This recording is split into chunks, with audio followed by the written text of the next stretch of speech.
প্রথম কথা শুনেন, হ্যাঁ, আপনাদের পরিবারের যে রোগটা, এই রোগটার একটা নাম আছে, জানেন এই রোগটার কি নাম? হ্যাঁ, রোগটার নাম কি জানেন? না। এই রোগটাকে বলে, যদি আমরা মেডিকেল ভাষায় বলি তাহলে বলি স্ক্যাবিস, আর যদি বাংলায় বলি তাহলে খাসলি বা ফুসফাসা। হ্যাঁ, এটা একটা ছোঁয়াচে রোগ। কি রোগ? এটা একটা ছোঁয়াচে রোগ, ঠিক আছে? একজনের যদি হয়, আস্তে আস্তে আস্তে আস্তে সবার, আমার কথাগুলোকে শোনেন, 1 লাখ থাকলেও হবে না।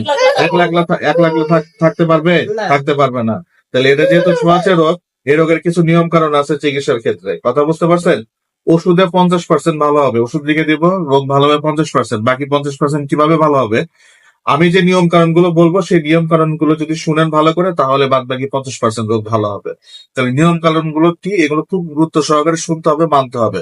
প্রথম কথা, এই রোগ যেহেতু ছোঁয়াচে, একটা পরিবারে যদি একজনের হয়, হ্যাঁ, তাহলে পুরা পরিবার একসাথে চিকিৎসা করতে হবে, কারো থাকুক না থাকুক। এখন যেহেতু পুরা পরিবার আপনাদের আক্রান্ত, চিকিৎসা একসাথেই নিতে হবে। হ্যাঁ, যে আমি ওকে নিব না, পরে নিব, ও ভালো হোক, এইভাবে করলে কোনোদিন হবে না।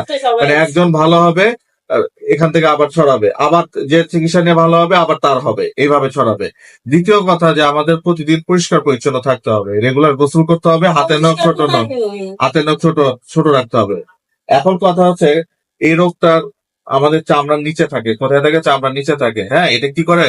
দেখবেন যে বিকালের পর বা সন্ধ্যার পরে চুলকানিটা বাড়ে, রাত্রে বেশি। কারণ কি? এটা রাত্রে অ্যাক্টিভ হয়। এটা কি করে? চামড়ার নিচে ক্ষত তৈরি করে। কেঁচো যেমন গর্ত করে, এরকম এটা চামড়ার নিচে রাত্রে বেলা গর্ত করে ডিম পারে। কথা বুঝতে পারছেন?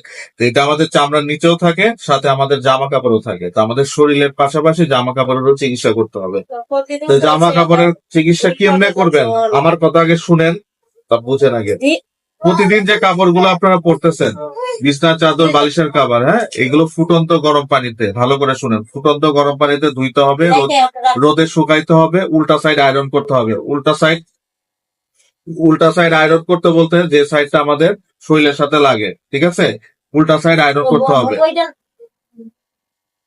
এরপরে হচ্ছে আয়রন করে পড়তে হবে। এরপরে